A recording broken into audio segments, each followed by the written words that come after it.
আমাদের কাছে অনেক পেশেন্ট আছে যারা খুবই ওবেস, যাদের বিএমআই অ্যারাউন্ড 30, 35, 40 বা মরবিড ওবেসিটি নিয়ে যারা প্রেজেন্ট করে।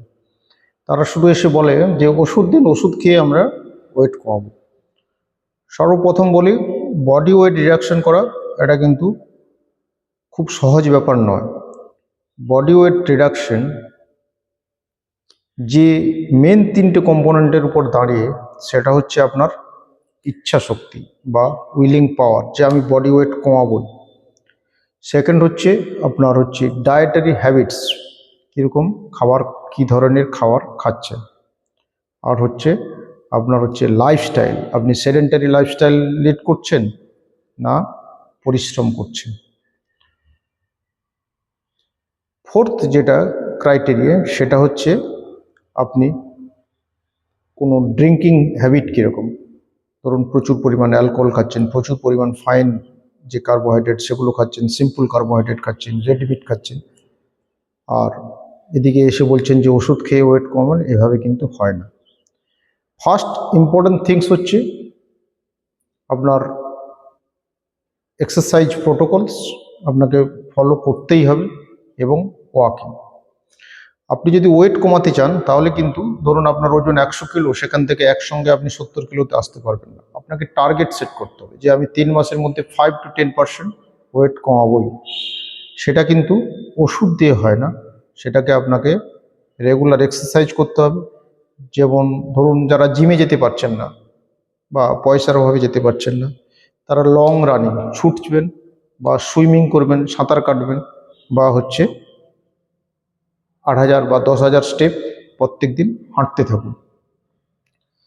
2 নম্বর হচ্ছে আপনার ডায়েট থেকে যেগুলো সিম্পল কার্বোহাইড্রেট, যেগুলো অ্যানিম্যাল ফ্যাটস, রেড মিট, এগুলো ইমিডিয়েট কাট অফ করুন। সেটা রিপ্লেস কী দিয়ে করবেন? Fibre rich foods, fresh fruits, fresh vegetables এবং কমপ্লেক্স কার্বোহাইড্রেট, লাল চাল, আটার রুটি বা ব্রাউন ব্রেডস, এইসব দিয়ে। এবং তেল মশলা খুবই কম খেতে হবে। ফার্স্ট আপনি এক্সারসাইজ যদি ডায়েট ফলো করতে পারেন, তারপর লাইফস্টাইল মডিফিকেশন করুন। Lifestyle modification is must. যদি আপনি লাইফস্টাইল মডিফিকেশন না করতে পারেন, তাহলে কিন্তু শুধু বাজারে যে সমস্ত ওষুধ পাওয়া যায় ওজন কমানোর জন্য, সেগুলো খেয়ে আপনার ওজন কোনোভাবেই কমবে না। নেক্সট আমাদের কিন্তু কিছু সার্জিক্যাল প্রসিডিওরও আছে, যেগুলোতে আমরা যদি দেখা যায় লাইফস্টাইল মডিফিকেশন, ওয়েট রিডাকশন, একটা এক্সারসাইজ শিডিউলস বা এক্সারসাইজ প্রোটোকল ফলো করার পরেও বা রেগুলার এক্সারসাইজ করার পরেও আপনার ওয়েট ঠিক যেরকম আপনার ইচ্ছা সেভাবে কমছে না, তাহলে কিন্তু আপনি সার্জিক্যাল বা গ্যাস্ট্রিক বাইপাস সার্জারি, বিভিন্ন রকম গ্যাস্ট্রিক সুইচ প্রসিডিওর বা স্টোমাকের শেপ ছোট করে দেওয়া বা স্টোমাকের যে আয়তন ছোট করে দেওয়া, এবং পেশেন্টকে কিন্তু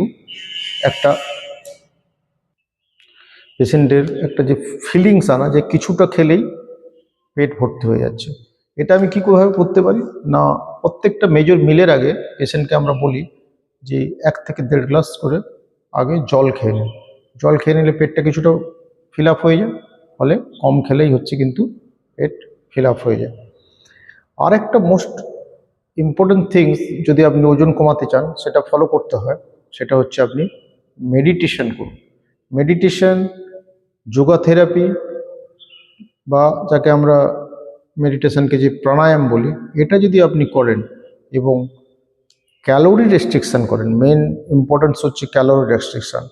আপনি 30% থেকে 50% ক্যালোরি রেস্ট্রিকশান করুন। সেটা সপ্তাহে 2 দিন আপনি ফাস্টিং করতে পারেন, বা প্রত্যেকটা পূর্ণিমা, অমাবস্যা এবং একাদশী না খেয়ে একদম কমপ্লিট ফাস্টিং করতে পারেন, বা একটা কাট অফ টাইম করতে পারেন। ধরুন আপনি ব্রেকফাস্ট অমিট করলেন, দুপুর 12টার দিকে লাঞ্চ করলেন, এবং ডিনার সন্ধ্যে 7টার মধ্যে করলেন, তাহলে একটা টাইম 12টা থেকে 7টা বা 7:30 12টা থেকে 7টা পর্যন্ত খেলেন এবং বাকি সময় ফাস্টিং কন্ডিশনে থাকলেন, তাহলেই একমাত্র ওয়েট লস হবে। যদি এগুলো আপনি ফলো করতে পারেন, তারপর কিন্তু আপনি ডাক্তারবাবুর কাছে গিয়ে যে সমস্ত বাজারে ওষুধ পাওয়া যায় ওয়েট কমানোর জন্য সেটা ট্রাই করতে পারেন। যদি আপনি নন ফার্মাকোলজিক্যাল মেথড ফলো করতে না পারেন, তাহলে কিন্তু ওষুধ খেয়ে কোনো লাভ হবে না। আর যদি ওবেসিটি আপনার মরবিড ওবেসিটিতে পৌঁছে যায়, তাহলে কিন্তু আপনার সমস্ত ধরনের রোগ, osteoarthritis, diabetes, metabolic syndrome, dyslipidemia, hypertension সব কিছু হতে থাকবে। এবং সর্বোপরি হচ্ছে, যেহেতু এক্সট্রা ওয়েট আপনাকে ওয়েট করতে হচ্ছে, সেজন্য গায়ে হাতে ব্যথা, কোমরে ব্যথা, বিভিন্ন রকম কিন্তু প্রবলেম শুরু হয়ে যাবে।